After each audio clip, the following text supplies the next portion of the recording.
आज हम तर के बीजों को अपने घर के अंदर लगाने लगे हैं। लंबी लंबी सी तरें आप भी अपने घर के अंदर हासिल कर सकते हैं। इसकी सीडरिंग करने का तरीका मैं आपके साथ शेयर करने वाला हूँ।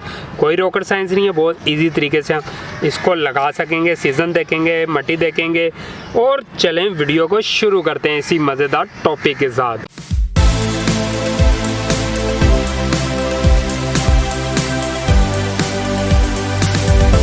मेरा नाम है Tanveer Ahmed, ST home kitchen gardening से।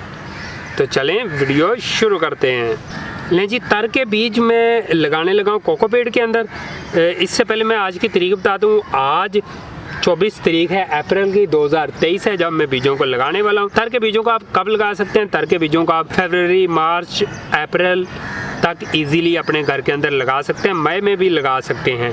तो मैं तो तर के बीजों को लगाने वाला हूँ अप्रैल के अंदर। इसको निकालते हैं बाहर। इससे पहले मैं आपको बता दूँ, आप मिट्टी के अंदर भी लगा सकते हैं। गार्डन सॉइल ले, गार्डन सॉइल छोटे फ्लावर पॉट के अंदर डालकर आप पनीरी तैयार कर सकते हैं। पनीरी नहीं तैयार करनी तो आप तर के बीजों को डायरेक्ट भी लगा सकते हैं। पनीरी इसलिए तैयार की जाती है कि बीजों की केयर करना बहुत ईजी होती है।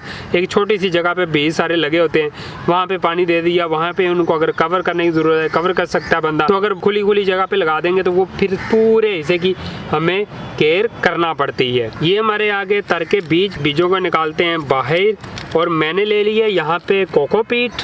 ये मेरे पास कोकोपीट है। इसी के अंदर हल्का फुल्का पीट मॉस मैंने मिक्स कर दिया था और इसकी वाटर होल्डिंग कैपेसिटी बहुत ज़्यादा है, तो वो इस वजह से मैं इस्तेमाल कर रहा हूँ क्योंकि गर्मियों का सीज़न है।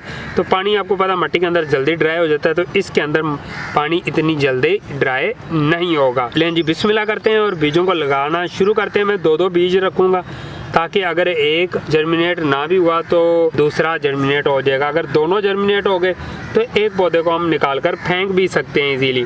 अगर नहीं फेंकना चाहते हैं तो उसको भी आप बड़ी जगह के अंदर ट्रांसप्लांट कर सकते हैं। लें जी, लगाकर फिर अब मैं इसको कवर कर दूंगा कोकोपीट के साथ ही। ये कोकोपीट वगैरह ऊपर डाल के इसको हल्का हल्का दबा दूंगा। ये दबाने से भी कोई नुकसान नहीं होता। मिट्टी को आपने नहीं दबाना, बस ये कोकोपीट को इसलिए दबा रहा हूँ क्योंकि ये नरम होती है। आप दबा भी लेंगी तो ये नरम ही रहेगी, ये कोई हार्ड नहीं हो जाएगी। बीज इसके अंदर दब नहीं जाएंगे। और आप एक चीज़ नोट करें, ये हल्की हल्की नमी वाली है, तो जब भी आपने इसको इस्तेमाल करना हो तो नमी वाला आप इस्तेमाल कीजिएगा। बीजों को मैंने कवर कर लिया। अब हम इसको दे देंगे पानी, और पानी में इतना दूंगा ताकि नीचे तक नमी चली जाए और फिर मुझे 1-2 दिन बाद दोबारा से पानी इस्तेमाल करना पड़े। यानी कोई जो बीज बाहर आ गया उसको आप अंदर दोबारा डालकर ऊपर कोकोपीट वगैरह डाल सकते हैं इसके। लें जी, अब इसको मैं रखूँगा वहाँ पर जहाँ पे 3 से 4 घंटे सनलाइट आती हो ताकि मेरे बीज जल्दी से जर्मिनेट होना शुरू हो जाएं।